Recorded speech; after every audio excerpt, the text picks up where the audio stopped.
நீங்கள் பார்த்துக் கொண்டிருப்பது உங்கள் விஜய். வியாசம் வசிஷ்ட நப்தாரம் சக்தே பௌத்திரமகல்மஷம் பராசராத்மஜம் வந்தே சுகதாதம் தபோநிதிம். தபஸ்விகள், மகரிஷிகள். சுகாச்சாரியர் ஒரு சிறந்த தபஸ்வி. தவம் புரிவதென்னால் நம் உடலை வருத்தி கொள்ளுவது, சாத்திரங்கள் கூறியபடி தர்ம மார்க்கத்தில் நிற்பது, பட்டினி கிடப்பது, தண்ணீருக்குள்ளும் மலைக்கு மேலும் தவம் புரிவது, ஒருமுகப்படுத்தப்பட்ட சிந்தனையோடே ஒன்னையே தியானிப்பது, இது எல்லாமே தவம்தான். ஆனால் இவை எல்லாவற்றை விட மேலான தவம் உள்ளது.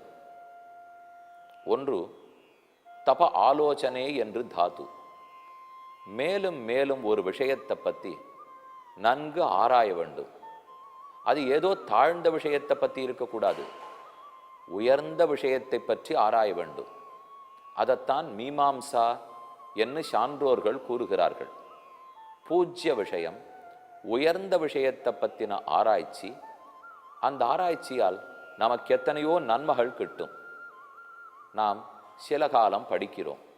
1வது 2வது 10வது 12வது கல்லூரி, முதுகலை பட்டம் எல்லாம் படிக்கிறோம். அதற்கு பிற்பாடு ஓரிடத்தில் வேலைக்கு போகிறோம். வேலை அநேகமாக ஒரே மாதிரி இருக்கும். அது ஒரு டிபார்ட்மெண்ட்டு மாற்றி விடலாம், இல்லை ஒரு கம்பெனியை விட்டுட்டே இன்னொரு கம்பெனிக்கு போயிடலாம்.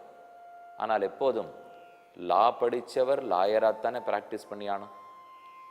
கணக்கர் ஒரு சார்ட்டர்ட் அக்கௌண்டன்ட் படித்தவர் அதைத்தானே ப்ராக்டிஸ் பண்ணியானோ. டாக்டராக மருந்து டெய்லி பேஷண்ட்ஸை தானே பார்த்தாகணும். இவர்கள் எல்லாருக்குமே ஒரு ஆசை இருக்கும். இதை ஒரே ஒன்றை மறுபடியும் மறுபடியும் செய்து கொண்டிருக்கிறோமே, இதை தாண்டியும் நம்மை பற்றி தெரிந்து கொள்ள வேண்டும், புதியதாக தெரிந்து கொள்ள வேண்டும் என்று ஓரொரு மனிதனுக்கும் ஆவல் இருக்கும். அன்றாடம் பழையதையே நினைத்து கொண்டோ பழையதையே செய்து கொண்டிருந்தால் நமக்கு ரொம்ப பிடிக்காது. புதியதாக தெரிஞ்சுக்கணும். ஆனால் உலகத்திலே புதியதாக தெரிந்து கொள்ள எத்தனையோ கருத்துகள் உள்ளன. ஒரு பட்டாம்பூச்சியில் 27 லட்சம் வகைகள் உள்ளனவாம். ஒரு மாடுன்னு எடுத்துக்கொண்டால் லட்சக்கணக்கான வகைகள். விளையும் அரிசி கோதுமைன்னு எடுத்துக்கொண்டால் 10 லட்சம் வகைகள் இருக்கட்டும். இவற்றையெல்லாம் இப்போ ஒரு மனிதர் நாம் அரிசியின் 1 லட்சம் வகைகளையும் அடுத்த 1 லட்சம் நாட்களுக்கு தெரிந்து கொள்ளப் போகிறேன், இதுதான் நான் எடுத்துக்கொண்டிருக்கும் ஆராய்ச்சியினால் இது மிகவும் ரசிக்கத்தக்கதாக இருக்காது. செய்யலாம், 2 ஆண்டுகள் ஆராய்ச்சி பண்ணலாம், முனைவர் பட்டத்தை பெறலாம், அத்தோடு முடிந்தது. ஆனால் அதே முனைவர் இந்த 1 லட்சம் வகை அரிசியையும் அன்றன்று ஓரொரு அரிசியில் சமைத்து அன்றன்று வேற வேற அரிசி சாப்பிட போகிறேன் என்று மட்டும் நினைத்து கொண்டால் அவரால் நிம்மதியாக வாழ முடியுமா? பல அரிசிகளை பற்றி ஆராயலாம். ஆனால் ஓரொரு அரிசியை ஒரு நாள் சமைத்து சாப்பிட்டு கொண்டிருந்தால் வயிறே தாங்காது. அப்போ பல விஷயங்களை புதியதாக கற்கிறோம், ஆனால் அனுபவிக்க முடியாது, அதை செய்வதற்கு முடியாது. உலகத்தில் ஏன் குற்றம் நடக்கிறது என்று ஆராயலாம். ஆனால் அந்த ஆராய்ச்சியின் முடிவில் நாம் அத்தனை வகை குற்றங்களையும் செய்ய முடியாது. ஆனால் ஆத்மாவை பற்றி, பரமாத்மாவை பற்றி ஆராய எத்தனை ஆயிரம் ஆண்டுகளுக்கும் புதியதாக அர்த்தங்களை தெரிஞ்சுக்கலாம். அந்த நல்ல புதுசு தெரிஞ்சுக்க அதை நாம் அன்றாடம் கடைப்பிடிக்கலாம்.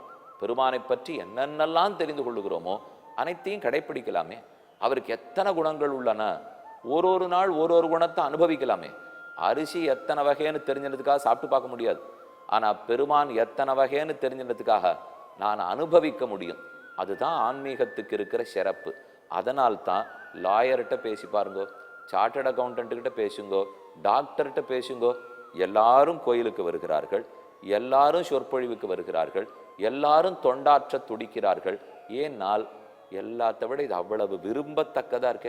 கடவுள் பகவான்னு சொல்ல சேவே அத்தனை ஈர்ப்புடையவராக இருக்கிறாரோ இல்லையோ, யாருக்குத்தான் பக்தி பிடைக்காது? உலகத்தில் 99.99% பக்தி உள்ளவர்கள் தான் காணப்படுகிறார்கள். நாம் நினைப்போம் ஆஸ்திகவாதம் 50% இருக்கும், நாஸ்திகவாதம் 50% இருக்கும். தவறான செய்தி.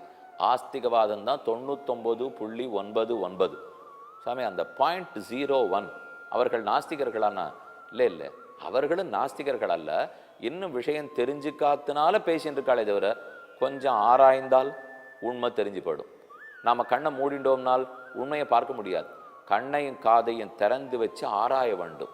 நன்கு ஆராய்ந்தால்தான் அதை திறந்த மனசோட கேளுங்கோள்னு சொல்கிறோமே, அப்படி கேட்டுட்டோன்னு வச்சுங்க, தாராளமாக நம்ம கோள்களெல்லாம் சரிப்படுத்தி விடுவோம். நாம் இந்த மாதிரி இருக்கோம். ஆனால் இது சரியில்லைன்னு ஒருத்தர் சொல்கிறார், கேட்போமே. கேட்ட பிற்பாடு மாறுவதற்கு எத்தனை நேரம் ஆக போகிறது? இப்போ கேட்டு நம் உள்ளம் ஒத்துக்கொண்டு விட்டால் அப்போது மாறாமல் இருப்பது கூடாது. இந்த மார்க்கம் தப்பு, இந்த மார்க்கம் சரி, கேட்டுக்கிறோம். அப்போ தன்னிடையே அந்த மார்க்கத்தை தொடர வேண்டிதானே. ஆகையால் 99.99 இன்றே ஆஸ்திகர்கள் தான். ஆறானும் 0.01% இருக்கார்கள் என்னால் ஒண்ணுமில்லை, நாளை ஆஸ்திகர்களாக ஆகிவிடுவார்கள். அதற்குத்தான் காத்து கொண்டிருக்கிறார்கள். கொஞ்சம் நேரம் ஒதுக்கி ஆராய்ஞ்சோம்னால், பேசினால் யார் உதவி கூட வேண்டாம், ரிஷிகள் உதவி போலும், ஆழ்வார்கள் ஆச்சாரியர் கூட உதவி போலும். அவர்கள் என்ன பாடியிருக்கார்கள்ங்கிறதை கொஞ்சம் நேரம் ஒதுக்கி பார்க்கலாம் அல்லவா? உங்க எல்லாரிடத்திலையுமே வேண்டுகோள், நம்ம புத்தகங்களை படிப்பதற்கு நேரம் ஒதுக்க வேண்டும். அவற்றை பற்றி பேசவும் ஆராயவும் நேரம் ஒதுக்க வேண்டும். உங்களுடைய 24 hour டைம் டேபிளுக்குள்ளே தயவுசெய்து ஒரு அரை மணி நேரமான இதற்குன்னு ஒதுக்கவும். இப்போ நீங்கள் ஒதுக்கி இருக்கிறீர்கள், ஒரு 1/4 மணி நேரம் கேட்கிறீர்கள், அடுத்த 1/4 மணி, அடுத்த 1/4 மணி, காலை பலரும் 1 மணி நேரமாவது பார்க்கிறோம். ஆனால் இந்த கூட்டத்தோட பார்ப்பது இருக்கட்டும், தனித்து அமர்ந்து நாமாக முயற்சிக்க வேண்டும். பக்தி எப்போது வளரும், ஞானம் எப்போது வளரும்? நன்கு காதார கேட்க வேண்டும், கேட்ட விஷயத்தை பற்றி சிந்திக்க வேண்டும். அதுதான் தவத்தின் முக்கியமான உருவம். தவம்னு சொன்னால் வெறுமனே காட்டுக்கு போய் தனிமையில் உட்காருவதுன்னு நினைக்கக்கூடாது. பிரம்ம தண்டத்தை வைத்துக்கொண்டு கமண்டலத்தை பிடித்து துளசி மாலையை உருட்டி கொண்டு இப்படி ஜபம் பண்ணிட்டு இருக்கிறது தவம். தவறான கண்ணோட்டம். இது மட்டும் தவம் ஆகாது. நீங்கள் பார்த்துக் கொண்டிருப்பது உங்கள் விஜய். பிரம்ம தண்டத்தை வைத்துக்கொண்டு கமண்டலத்தை பிடித்து துளசி மாலையை உருட்டி கொண்டு இப்படி ஜபம் பண்ணிட்டு இருக்கிறது தவம். தவறான கண்ணோட்டம். இது மட்டும் தவம் ஆகாது. மேலும் மேலும் பிரம்மத்தை பற்றி ஆராய வேண்டும். நாம் இதை கேட்டோமே, இது நம் வாழ்க்கையில் எப்படி பாதிப்பை ஏற்படுத்தும், இதனால் நமக்கு என்ன லாபம், இப்போது இந்த கேட்ட கருத்தின்படி இருக்கிறோமா அல்லது அந்த கருத்திலிருந்து மாறி இருக்கிறோமா, இதை மாற்றி கொண்டு நம்முடைய நடைமுறையே மாற்றினுட்டா என்னமா இருக்கும், யோசித்துத்தான் பார்க்க வேண்டும். இதுதான் தவம். உண்மையான தவம் என்பது தனிமையில் அமரலாம், சிந்திக்கலாம், சிந்தித்ததை பற்றி மற்ற பேரிடத்தில் பேசலாம். இதெல்லாம் நம்ம வாழ்க்கையில் நீங்கள் கொஞ்சம் சேர்த்துட்டு பாருங்க, எவ்வளோ ஆச்சரியமாக இருக்குது தெரியுமா? வெறும் மோர் சாதம் சாப்பிட்டுட்டா எப்படி இருக்கும்? அதுக்கு தொட்டுக்க ஊறுகாய் வேண்டாமா? அதுக்கு கூடவே குழம்பு சேர்த்துக்குள்ள வேண்டாமோ? அதை போலத்தான் இது ரொம்ப நல்லா இருக்கும். வெறும் வாழ்க்கையாக இருக்கிறத விட புதியதானவர்களை சந்தித்தல், அவர்களிடத்தில் ஆத்மா பரமாத்மாவை பற்றி பேசுதல், நம் வாழ்க்கை முறையை பற்றி பேசுதல், இது இப்படி இருந்தால் என்னமா இருக்கும்னு தெரிந்து கொள்ளுதல், மாற்றி வச்சு தான் பார்க்கணும், முயற்சி எடுத்துத்தான் பார்த்தாக வேண்டும். ஏனால் ஒரே மாதிரி இருந்து கொண்டிருந்தால் அதனால் வாழ்க்கையை ரசிப்பதற்கு முடியாது. ஒரே மாதிரி இருக்கலாம், பக்தியில் கூட வெவ்வேறு மாதிரி உண்டு தெரியுமோ? பக்தி நரசிம்ம பெருமானிடத்தில் பக்தி ஒத்தருக்கு, ராமனிடத்தில் பக்தி மற்றொருத்தருக்கு, கண்ணனிடத்தில் பக்தி வேறொருத்தருக்கு, இப்படி பலவிடங்களிலும் மாறி மாறி இருக்கும். பக்தியில் கூட எத்தனை வகைகள். ஒருத்தருக்கு ஸ்ரீரங்கத்தை பிடிக்கும், ஒத்தருக்கு திருமலை திருப்பதியை பிடிக்கும், ஒத்தருக்கு நின்ன பெருமாளை பிடிக்கும், ஒத்தருக்கு சயனித்திருக்கும் பெருமாளைத்தான் பிடிக்கும். இருக்கலாமே, ஒன்றும் குறையில்லை.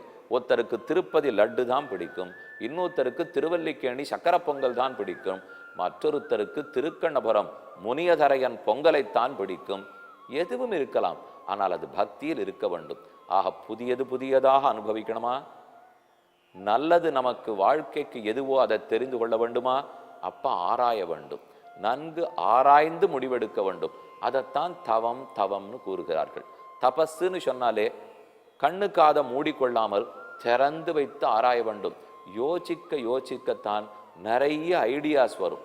ஐடியா வந்து அதை பண்ணோம்னு வச்சுங்க, பல பேரும் சேருவார்கள். சேர்ந்து ஒரு நல்ல காரியத்தை நடத்தினோம்னா பகவான் எவ்வளவு ஆனந்தப்படுகிறார். நாம ஒன்று கூடுவதிலேயே அவர் திருப்திப்படுறார். நாம ஒன்று கூடி ஒரு தர்ம காரியத்தை சேர்ந்து செஞ்சோன்னு வச்சுங்க, பெருமாளுக்கு இன்னும் ஆனந்தம் ஏற்படுறது. அதைத்தானே கம்யூனிட்டின்னு சொல்றோம். ஒன்று சேர்றோம்னு சொன்னால் இன்னைக்கு எத்தனை இடத்துல கட்டடம்லாம் கட்டிட்டா பாருங்க, கேட்டட் கம்யூனிட்டி. எதுக்கு நீங்கள் வெளியில் போக வேண்டாம், எல்லாம் உள்ளே வச்சுட்டு இருக்கோம். ஸ்கூலும் இங்கேயே இருக்குது, கடை எல்லாமே இங்கே தான் இருக்குது, என்ன உங்களுக்கு எக்ஸசைஸ் பண்ணணுமா, ஜிம் இங்கேயே இருக்குது, எல்லாம் இதற்குள்ளேயே இருக்குது, உங்கேயும் போக வேண்டாம், நீங்கள் வேலைக்கு மட்டும் போயிட்டு வந்தால் போதும். அப்போ இங்கேருந்து வெளியில் போகிறோம், அனைத்தும் உள்ளே கிடைக்கிறது இல்லையோ, அதை போலத்தான் பகவான் எல்லாம் அவருக்குள்ளேயே கிடைக்கும். நமக்கு கதறணுமா, குமுறணுமா, சிரிக்கணுமா, வேண்டணுமா, அழணுமா, என்ன வேணும்னாலும் அவரிடத்திலேயே கிட்டும். அப்படி கூடி நாம் ஒன்றாக கூடணும், ஒன்றாக கூடி பெருமான் சொல்லியிருக்கிறபடிக்கு ஒரு தர்ம காரியத்தில் ஈடுபடணும். ஈடுபட்டுட்டு அது நன்னா நடத்தி கொடுக்கறதையும் அவர் பார்த்து கொடுக்கிறார். அதனால் சந்தோஷப்படுவதும் பகவான் தான் சந்தோஷப்படுறார். இதை போல செயல்களில் அவசியம் ஈடுபடணும். அதுக்கு யோசிக்கணுமே. நாம் முன் பின் யோசித்து யோசித்து நன்கு தர்மத்தில் ஈடுபட வேண்டும்ங்கிறதை புரிந்து கொள்ள வேண்டும். மேலும் விதுரர் திருத்தராஷ்டிரனுக்கு உபதேசிக்கிறார். மத்யா பரீட்ச மேதாவி புத்தியா சம்பாத்தியச்ச அசகிருத் ஸ்ருத்வா திருஷ்டுவாத விஜ்ஞாய பிராஜ்ஞைஹி மைத்ரீம் சமாச்சரேத். மைத்ரீம் சமாச்சரேத், நண்பனை ஏற்றுக்கொள்வாய், இன்னார நண்பனாக ஏற்றுக்கொள். யாரை? முதல்ல நிறைய ஆராய்ச்சி பண்ணு, அப்பதான் நண்பனை ஏற்றுக்கணுங்கிறார். எதனாலே? உன் புத்தியால் ஆராய்ச்சி பண்ணு, அனுபவத்தால் ஆராய்ச்சி பண்ணு, கண்டு நீயே பாரு, ஆராய்ச்சி பண்ணு, மற்ற பேரிடத்துல விசாரித்து தெரிஞ்சுக்கோ. இப்போ 4 கருவிகள் சொல்கிறார். முதல்ல என் புத்தியை உபயோகப்படுத்தி இவனை நண்பனாக்கிக்கலாமான்னு தெரிஞ்சுக்கணும். அடுத்து என் அனுபவம், ஏற்கனவே பல பேரை நண்பர்களாக வைத்திருந்து கெட்டு இருக்கலாம் அல்லது நன்மையும் அடைந்திருக்கலாம், அந்த அனுபவத்தை கொண்டும் ஆராய வேண்டும். 3வது நானே பார்க்கணும், இவர் எப்படிப்பட்டவர் ஏதானவர் அப்படிங்கிறத நானே பார்த்து தெரிஞ்சுக்கணும். 4வது விசாரிக்க வேண்டும். வெவ்வேறு இடத்துல போய் இவர் இப்படியா, இவர் அப்படியா, அவர் அப்படியான்னு கேட்டு தெரிந்து கொள்ள வேண்டும். இந்த 4லும் உறுதிப்பட்ட பிற்பாடு தான் ஒருத்தனை நண்பனாக ஏற்றுக்கணும். ஏன்னா உன் நண்பனாருன்னு சொல்லு, உன்னை பற்றி சொல்லுகிறேன். பெரியோர்கள் எழுதி வச்சிருக்கா. நம்ம நண்பரை சரியான நண்பனா தேர்ந்தெடுத்துக்கணும். யாரு நண்பன்? உடுக்கை இழந்தவன் கைபோலே ஆங்கே இடுக்கண் களைவதாம் நட்புன்னு கூறுகிறார்கள். எந்த ஒரு பிரதிபலத்தையும், எந்த ஒரு உபகாரத்தையும், உதவியையும் நாம் ஒன்று செய்கிறோம், இதுக்கு பதில் இவர்கிட்டேருந்து இது வாங்கிக்கலாம் என்கிற எண்ணமே இல்லாமல் திறந்த மனதோடே ஆனந்தமாக ஒருத்தர் உதவி செய்ய வராரே, அவர் தான் நண்பன். நம்முடைய இடுப்புற கட்டின்னு இருக்கிற வேட்டி நழுவுறதுன்னு வச்சுங்க. பேண்ட் போட்டுருக்கீள், சொக்கா போட்டுருக்கீள், சட்டுன்னு ஏதோ நழுவி போச்சு. நழுவரிச்சே இந்த கை, நான் இந்த மாதிரி வேட்டி நழுவுறதே, அதை பிடிக்கட்டுமா, உங்கள் அனுமதி உண்டா அப்படின்னு கேட்டுட்டு போய் பிடிக்குமா, இல்லை சட்டுன்னு போய் பிடிக்குமா? உடுக்கை இழந்தவன் கை போலே ஆங்கே இடுக்கண் களைவதாம் நட்பு. இந்த கை நம்ம கேட்காமலே எப்படி வேட்டியை பிடிக்க போகுமோ, அதே போல நமக்கு ஒரு ஆபத்து வருமானால் நம்மில் விரைந்து நாம் அந்த ஆபத்தை போக்கிக்கிறதுக்கு நடவடிக்கை எடுக்கிறதுக்குள்ளாக நம்முடைய நண்பன் நடவடிக்கை எடுத்து நம்மளை சரிப்படுத்தி விடுறார். அவ்வளவு சிறந்தவர், அவ்வளவு நெருங்கியவர். அந்த நண்பனை தேர்ந்தெடுத்துக்கிறதுக்கு நாம் எவ்வளவு முயற்சி பண்ணணும். மத்யா, மதி என்பது புத்தி, மத்யா பரீட்சிய. முதல்ல நம்ம புத்திக்கு தீனி கொடுப்போம். இவரை ஏற்றுக்கலாமா வேண்டாமா, இவர் எப்படிப்பட்டவராக இருக்கார், என்னென்னமோ கேள்விப்பட்டிருக்கோமே, இதெல்லாம் ஒத்துக்கலாமா என்று நம்முடைய புத்தியால் ஆராயணும். புத்தி மட்டும் போருமா? புத்தியா சம்பாத்தியச்ச அசகிருது மேதாவி ஸ்ருத்வா திருஷ்டுவாத பிரஜ்ஞாய. அடுத்த அனுபவம் வேணும். புத்தியால் மட்டும் ஆராய்ந்து விட்டால், இவரை பார்க்குறோம் நல்லவராக தான் என் புத்திக்கு படுறார், ஆனால் இவர் ஆட்டம் ஒருத்தர 10 வருஷத்துக்கு முன்னாடி ஃப்ரெண்டாக வச்சுருந்தேன், அந்த ஃப்ரெண்டோட எனக்கு நல்ல எக்ஸ்பீரியன்ஸ் இல்லை. அப்போ அந்த நல்ல எக்ஸ்பீரியன்ஸ்னு உடனே அனுபவம் மாறுதோ இல்லையோ, ஓஹோ இப்படி இருக்கிறவர் இப்படி பண்ணியிருந்தார், அன்னைக்கு இப்படிப்பட்டவரை தான் ஃப்ரெண்டாக வச்சுருந்தேன், ஆனால் ஒத்து வரல, இவரும் அப்படி தான் வச்சுருக்கார், நம்ம அனுபவம் ஒழுங்கா இல்லை, வேண்டாம். ஒன்ஸ் பிட்டன் ட்வைஸ் ஷை அப்படின்னு ஆங்கிலத்தில் சொல்கிறாளோ இல்லையோ. ஒரு தரம் அடிபட்டதுன்னு சொன்னால் 2 தரம் ஜாக்கிரதையாக இருக்க போகிறோம், அடுத்த தரம் தப்பு பண்ணிடுவோமா? அதனால் அனுபவம் அதை 2வது கருவியாக கொள்ள வேண்டும். ஸ்ருத்வா, மற்ற பேரிடத்துல விசாரிக்கணும். அதுக்கு நேராக போய் இவரை நண்பராக சேர்த்துக்கலாம்னு இருக்கேன், இவர் நல்லவரான்னு நீங்கள் ஒரு சர்டிஃபிகேட் கொடுங்க அப்படின்னு நான் போய் கேட்க முடியும்? அப்படி கேட்டால் யாருமே சர்டிஃபிகேட் தரமாட்டா. இருக்கட்டுமே, வேணும்னா நீர் வச்சுக்கும், வேண்டான்னா விட்டுடும். இதுக்கு எதுக்கு என்னிடத்துல சர்டிஃபிகேட்டுக்கு வரையும்னு சொல்லிடுவா. அதை டிஸ்கிரீட்டாக விசாரிக்கிறதுன்னு சொல்கிறோமோ இல்லையோ, அதை போல் ஒத்தொத்தரிடத்துல இவரை பற்றி விசாரித்தையும் சேகரிச்சுக்கணும். திருஷ்டுவா அத, கடைசியாக நாமே நம் கண் கொண்டு பார்க்க வேண்டும். புத்தியால் ஆராய்வாய், அனுபவத்தால் ஆராய்வாய், விசாரித்து ஆராய்வாய், கண்களால் கண்டு ஆராய்வாய். இந்த 4ஐயும் பண்ணின பிற்பாடு பிராஜ்ஞைஹி மைத்ரீம் சமாச்சரேத், பிற்பாடுதான் நண்பனையே நீ ஏற்றுக்கொள்ள வேண்டும் என்று இன்று கூறுகிறார்.